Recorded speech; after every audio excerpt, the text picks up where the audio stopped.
Hello again. We're going to continue with the normal distribution, but in Module 6 we're going to make some changes. So let's look at this problem. A local post-secondary institution knows that 25% of the people who attend the large info session eventually enroll in at least one course. 144 people attend the November session. And the first question says, how many people would you expect to enroll? So this is one of those questions that before your mind got messed up with all the statistics you've taken so far, probably all you would do is say that we've got 25% of 144 people, so that would be like half of 72, or 36 people would be what you would expect. And if you think you've done this a couple of times before, so let's go back and have a look at our question. And the second question is, what kind of problem is this? Well, let's think about it. We've got 25% of the people who attend go on and enroll in a course. That must mean 75% don't. And we kind of repeat this 144 times, once for each student. Now we have to make the assumption that the students act independently. And if that assumption is valid, what we really have here is a binomial, but not an ordinary binomial. Something that's technically called a big honking binomial, because it's so big that you probably don't want to use the formula on it. If you use the combination key on your calculator, it probably would work, but if you use the x factorial key, 144 factorial is going to make your calculator give you an error message. So if this is a binomial kind of question, then we can figure out what the standard deviation is. So let's go back. And our standard deviation is going to be the square root of n times p times 1 minus p, which in this case is going to be the square root of 144 times 0.25, and we already figured that's 36, times 0.75.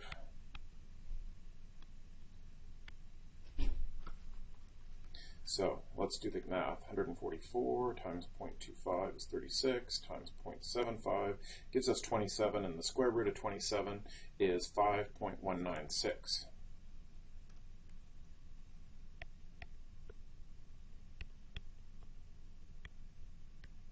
And we'll need to use that in our calculations going forward. So always at least 2 decimal places. I'm happier if you give me 3 decimal places. The big problem that we have when we go back and look at, say, Part E, what is the probability that at least 40 people will enroll? Well, at least 40 people is 40 or more, so we can go 40, 41, 42, 43, 44, 45, 46, 47, 48, all the way up to 144, or we can go 1 minus what it's not, which is a little easier, 39, 38, 37, 36, 35, 34. If we were to do that, I would exceed the biggest video I think I'm allowed to put on YouTube, so we'll have to find another way to do it.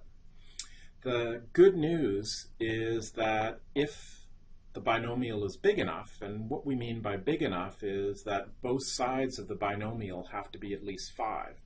So if we go back and have a look at what we did here, we see that we're expecting 36 people to enroll. That must mean that 144 minus 36 is 108. 108 people will not enroll. Both of those numbers are bigger than 5, so that means that this is big enough to use the normal distribution on. And how are we justified using the normal distribution? Well, if we were to graph the probabilities, they would look a little bit like this. So when you look at the probability of a binomial, the largest probability is going to be at the mean, and then it falls off as you move away from the mean. If we were to kind of connect the top of these lines, what we'd find out is we have something that looks not unlike a normal distribution. But there's one difference, and one important difference is that a binomial is discrete. So we can have 31 people enroll, we can have 32 people enroll, 33 people, 34 people.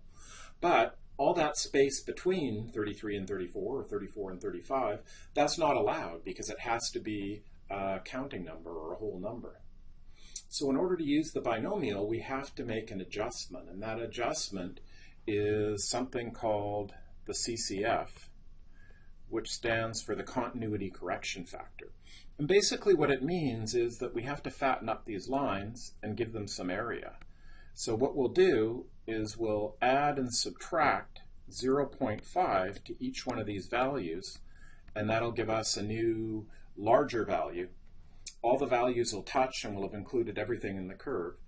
But what it means is that when we talk about 36 people enrolling, what that really means is the area between 35.5 and 36.5. And this process of fattening up is called the CCF, or continuity correction factor.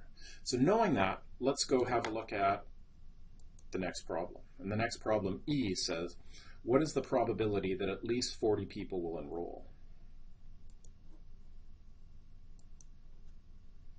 So I'm going to draw a majestic standard normal curve, and actually that is one of my better standard normal curves. So we've got 0 in the middle, which is our mean. We now know that our mean is actually 36.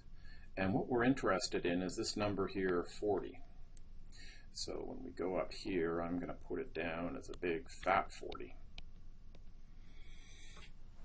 And the question asks, well, let's go back and make sure we know what the question asks. The question asks, what is the probability that at least 40 people will enroll? So just like when we did the actual binomial, you've got to be really, really careful with the wording. And you have to ask yourself, well, what does at least 40 mean? At least 40 does include 40. It means 40 or more. So if this shaded area is the new 40, we want to include all of it. So that means what we're going to look for is this area from here on. And when we applied the continuity correction factor, what we should have found is that 39.5 is the lower boundary of 40. So now we're ready to find ourselves a z-score. And our z-score is going to be 39.5 minus 36, all divided by 5.196. And that gives us a z-score of about 0.67. Seems like we've used that a lot in my examples.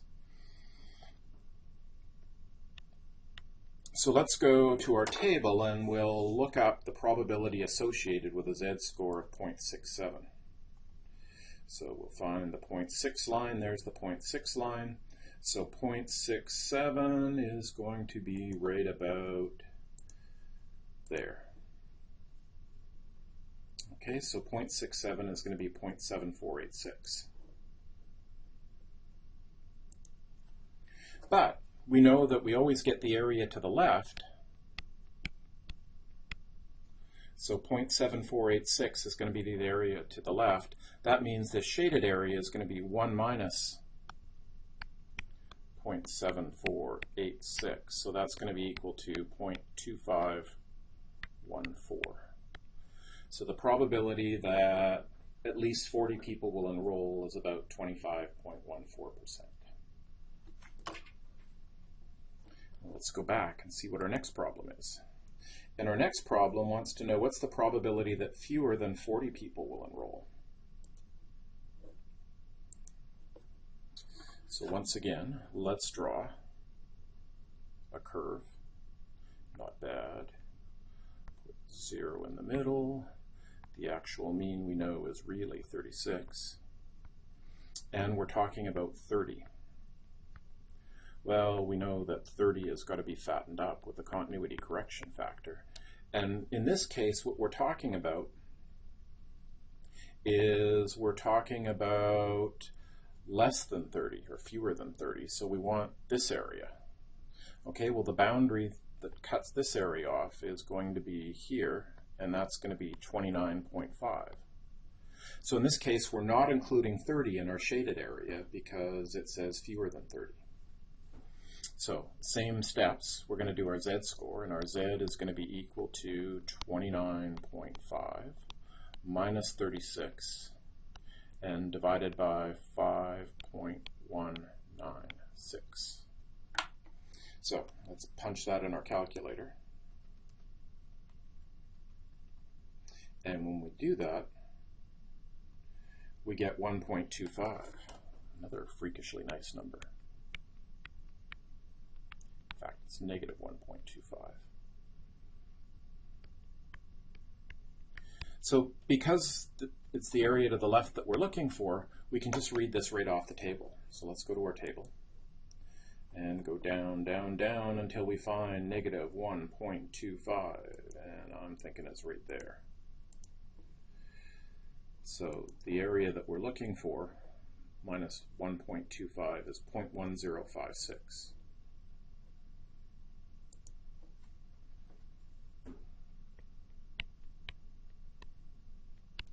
And then we get to the last of our example questions, which tends to be the one that gives people the most problems. And that is, what is the probability that exactly 37 people will enroll? Okay, well, the exactly 37 is what bugs people. How do we find or estimate the probability of that discrete number?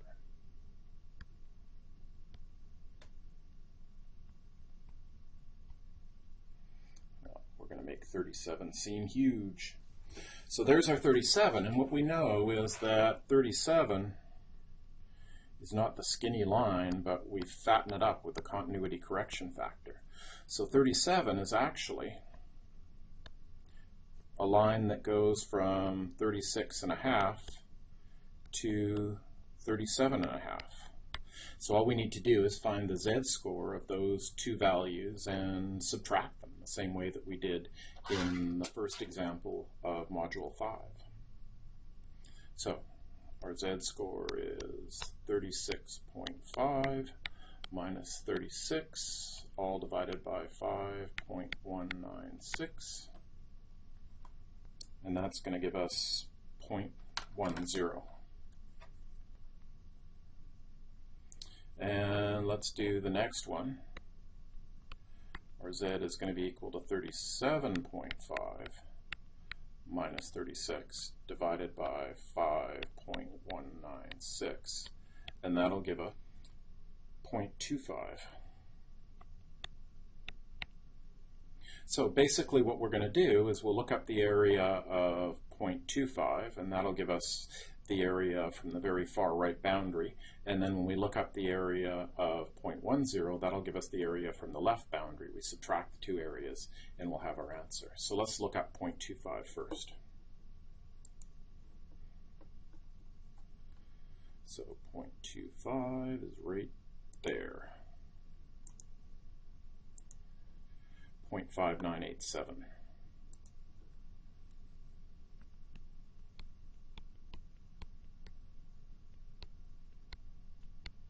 And let's look up 0.10.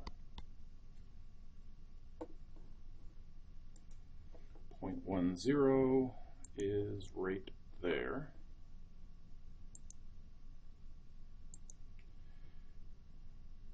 Yeah, 0.5398.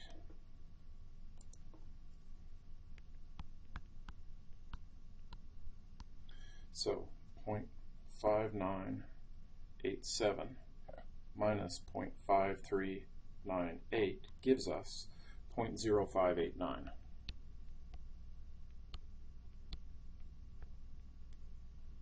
So the probability that exactly 37 people will enroll is 0.0589. Now, that should help you with the first two questions of Module 6.